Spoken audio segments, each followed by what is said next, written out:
เฮ้ยหมอก วิดีโอเฮ้ยมีหมอกนึกว่าจะไม่มีแล้วนี่เวลา 16:45 นาที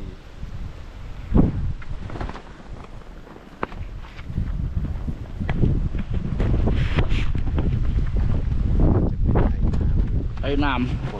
ฝนน่าจะตกตรงนู้นแล้ว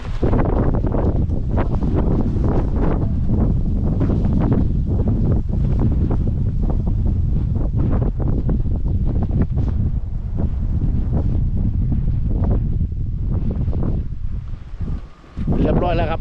ไม่เห็นเมืองแล้วเรียบร้อยแล้วตอนนี้เรียบร้อยแล้วเราทุกคอมลองไปด้วยเมฆหมอก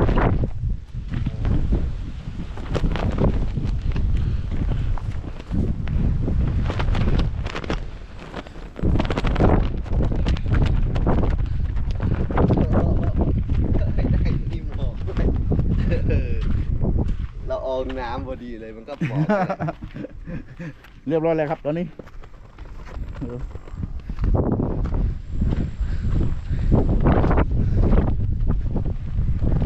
เลือกเลยทุกคนแหละเรียบร้อย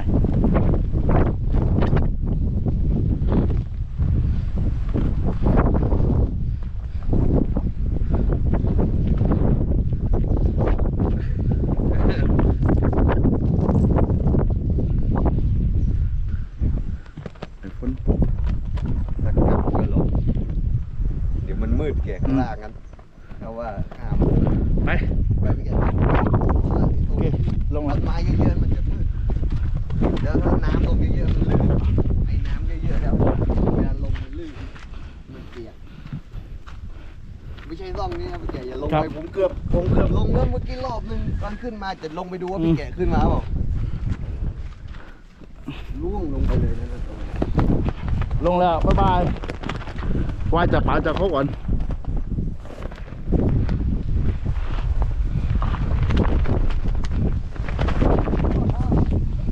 จริงๆใครบอกมาตอนนี้ไม่มีมีไม่ต้องมาตอนเช้าก็ได้4 โมง นี่ครับรองเท้าธรรมดาขึ้นได้ครับ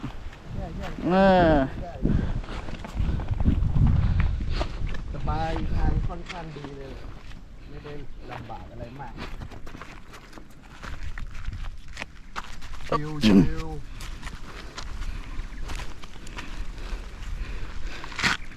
ดี๋ยวระวัง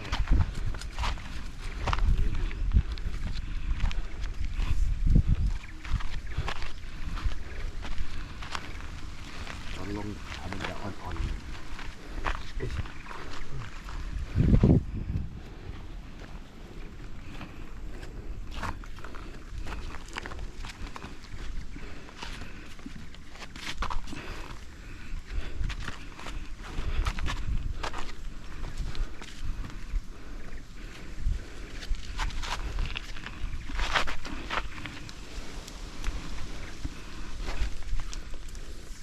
ต้องออกกำลังกายบ้างนะไม่ได้ออกกำลังกายนานพอมาขึ้นแบบนี้เหนื่อยง่ายเลยเนี่ยช่วงก่อนผมออกกำลังกายไม่ค่อยเท่าไหร่ช่วงนี้ไม่เลย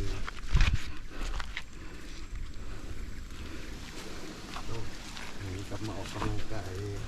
นี่ตีอะไรโดนนี่ ฮะพี่แก ตีอะไรล่ะ 4 โมงครึ่ง 4 โมงครึ่งเราขึ้นมาสัก4 โมงได้ไหม ได้ขึ้นมาประมาณบ่าย 3 กว่าๆประมาณชั่วโมงไม่ถึงหรอก ไม่ถึงใช่ไหม ถ้าเดินตลอดก็ไม่ถึงถ้าพักบ้าน ประมาณ40 นาที45 นาที ใช่30-40 นาทีตอนลงนี่เร็วกว่าตอนขึ้นอ่ะเดี๋ยวมันไม่ค่อยเหนื่อยมันจะไปเรื่อยๆแต่ว่าต้องจับให้แน่นเฉยๆช้าแต่ว่าไม่ได้เหนื่อยมากแต่มันไม่เหนื่อย อึ๊บถึง หลังลงก็ได้แต่ว่าเดี๋ยวแล้วก็จับเชือกเรื่อยๆตัวเชือกนี่ดีนะอ๋อมันเป็นเชือกปีนเขามาดี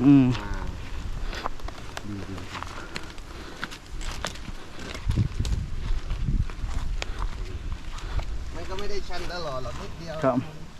ชั้นนิดเดียวชั้นตักลอยว่าเม็ดนะ แล้ว ก็ แต่ว่ามันไต่ขึ้น เป็นบันไดอย่าง อื นี้ ม ต้องก่อนทางขึ้นเลยชันสุดแล้วที่เหลือก็ไม่ค่อย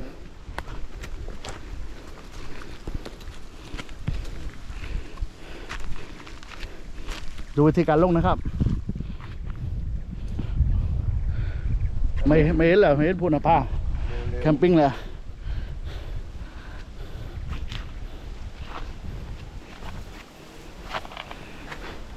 อันนี้นี่คือหมอกตอนเย็น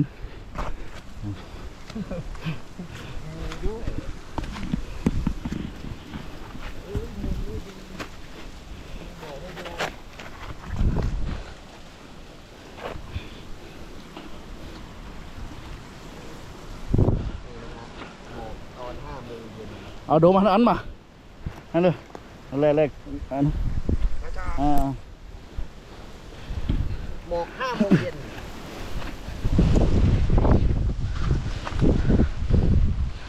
ปึ๊บจึง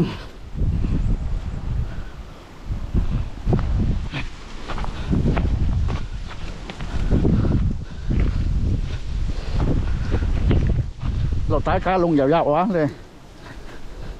ท้ายมดเบ็ดไปเลย เลยที่ว่ากินอ่ะ ว่าอ๋อจะรู้ว่ากี่นาทีขาลงน่าจะเร็วกว่าความรู้สึกน่าจะเร็วกว่า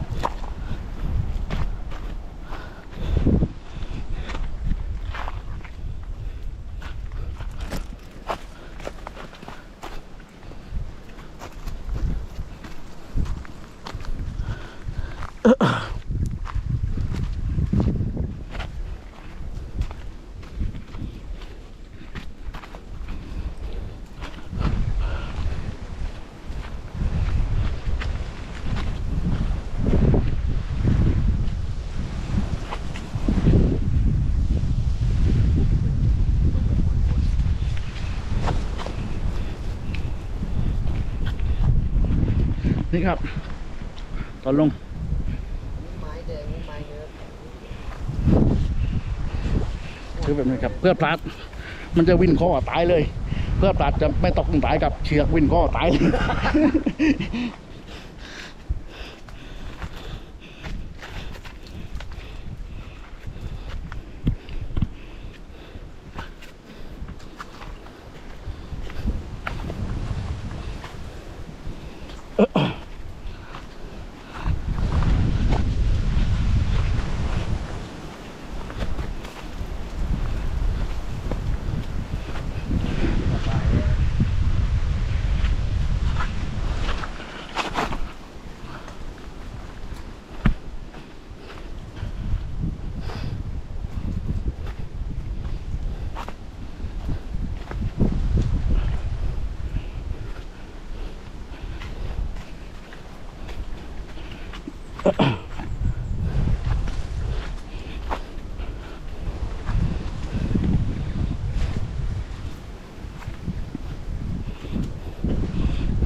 คนอื่นขึ้นนี่เขา เชียงเลยดมนี่ น่าจะนกนี่แกมันกำลังหาที่นอนแล้วมันเรียกกันน่าจะเป็นนกอะไรสักอย่างเลย เนี่ยเรื่องเอาน้ำมาสักขวดกับ เราไม่พาน้ำมาเลย กาก นี่นะ คนอื่นเขายังกินน้ำ เรานี่เรียวดิซี่เซอร์ไวโวแบบไม่มีน้ำ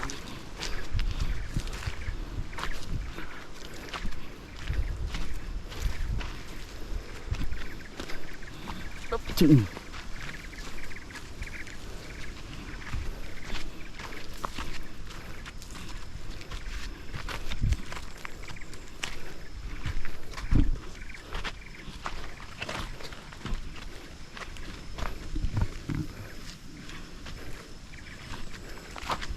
ตอนขึ้นมันแบบร่างกายมันปรับเลยผมว่าหายใจยาก ให้ใจเนย มันเลยเห ก็ นื่อย อากาศมันนั่นเบาบางลง มันบ้าง อ่า พอขึ้นไปอยู่สักพักตอนลงไม่แล้วไม่เป็นไรไม่เหนื่อยเลยไม่รู้สึกเลย ออกซิเจนมันหน่อยลง มันปรับ อ่า ตรงนี้เนี่ยเป็นจุดนั่งพักสำหรับคนที่ว่ามากันแบบผู้หญิงเด็กอะไรเลยสบายดี เนี่ยเต็นท์มากลางนี่นะ เต็มก็ได้แต่ว่ เอาเต็นท์มากลางก่อนก็ได้ครับ นี่ห้องน้ำเยอะแยะครับ ห้องน้ำด้วยสมัย กอไผ่เลย ครับ นี่ครับ กี้ไผ่เช็ดก้ นี่กี่ไปชดคนไปนี่ใช่ไหม ใช่ฮะ นี่ครับทิชชู่อย่างนี้เลย ทิชชู่ธรรมชาติยังไม่แปรรูปอันนี้แบบออริจินอล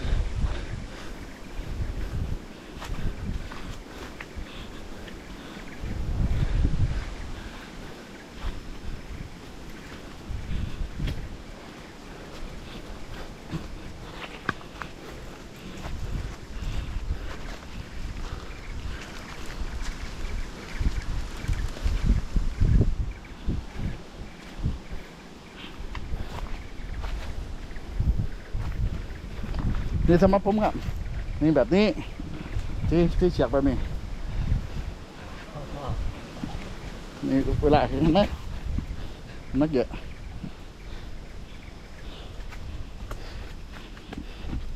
คลองแบบนี้ครับคลองแบบนี้แล้วพาขึ้นมาปุ๊บโอเค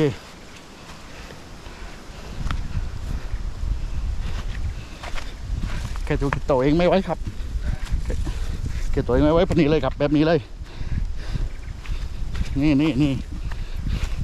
แบบนี้เลยครับจะหน่อยละนังปุ๊บมาเห็นไหมกระดับพึ่งยุง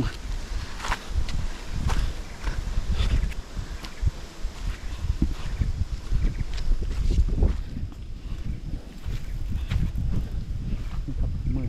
ที่เขาปลูกกันแต่ไม่ขึ้นธรรมชาติเลย มาเลยนี่